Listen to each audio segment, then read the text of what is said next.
If you've ever opened a chart on TradingView and felt like something was missing, it's probably indicators. In this video, I'll show you exactly how to add indicators on TradingView step by step, so you can start analyzing charts properly, even if you're a complete beginner. First, log into your TradingView account and open any chart.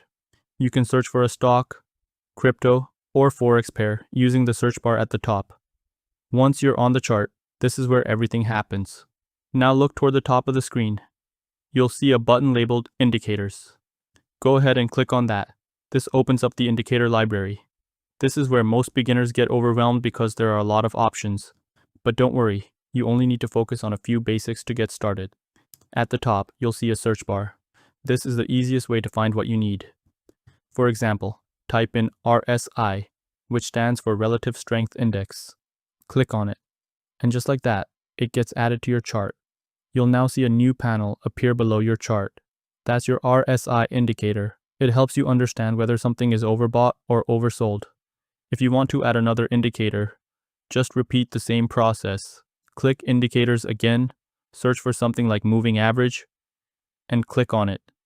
Now you'll see a line appear directly on your chart. That's your moving average. One thing to be careful about here is adding too many indicators.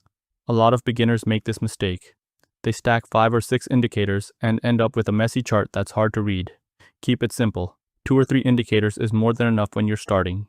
If you want to adjust an indicator, look for the small gear icon next to its name on the chart. Click that, and you can change settings like length, color, or style. For example, with a moving average, you might want to change the length from 9 to 50, depending on your strategy. If you ever want to remove an indicator, just hover over its name and click the X icon. That will instantly remove it from your chart. Another helpful tip is to save your layout once you're done. This way, you don't have to keep adding the same indicators every time. Look for the Save option at the top and give your layout a name. That's it. You now know how to add, adjust, and remove indicators on TradingView.